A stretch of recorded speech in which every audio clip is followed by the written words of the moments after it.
Welcome back to Behind the Short. I'm your host, Wesley Malott, and today we're going to talk about knowing your story, cinematography choices, and emotions.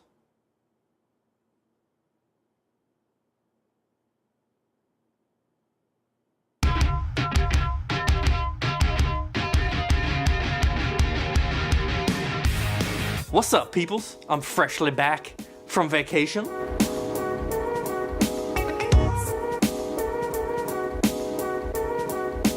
The Eagles Super Bowl win! And the fucking space launch, baby!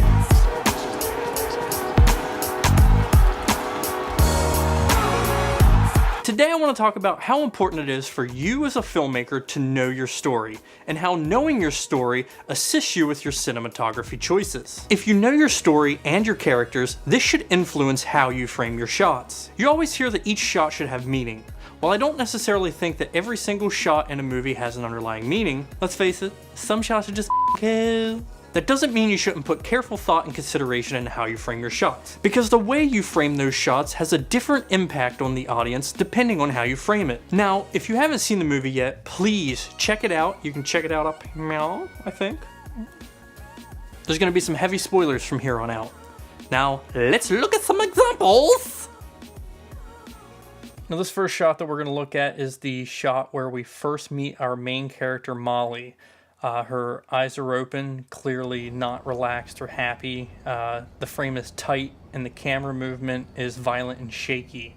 I shot it this way in order to kind of foreshadow and mirror her abusive relationship with her boyfriend, Tim. Conversely, one of the last shots in the movie is a close-up of Molly's face, but it's a static shot as Molly closes her eyes and she relaxes against the light pole, finally free from her boyfriend's abuse. I chose to do a static shot since they are still, they're peaceful. I felt like this was the right shot choice since she is, well, she's at peace.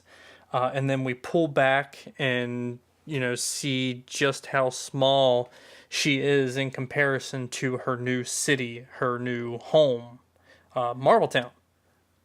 Now the next scene we're going to look at is the physical abuse scene.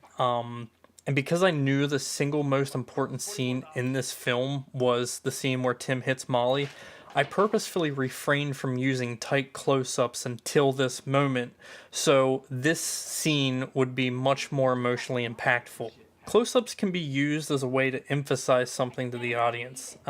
In this case, we're punching in close so that the audience can feel afraid, so they can just see how intense the situation has gotten and emphasize how crazy Tim is.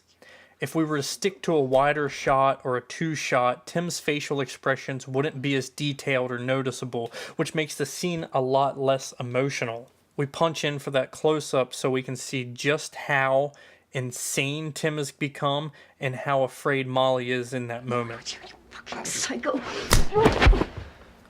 Now take a look at this scene from Under the Bridge when Tim and Frank meet up before the job. Frank is framed in a close-up and from below, so he dominates the frame, giving him this sinister, powerful look. And if you've seen the film and know about the film's twist ending, it's also used as a means to intentionally foreshadow what's about to come. Hey kid!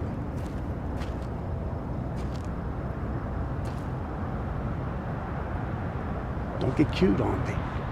I know a lot of people from a lot of places. 2 o'clock. 2 o'clock. Handheld versus static shot. Dolly in versus dolly out. Shh. Handheld versus static shot. Dolly in versus dolly out. Close-up versus wide shot. Ask yourself what emotion you're trying to evoke from your audience, and then plan accordingly. That's going to do it for this week's episode of Behind the Short. If you enjoyed the video, please like it, share it, subscribe to their channel, and tune in next week for more Behind the Short.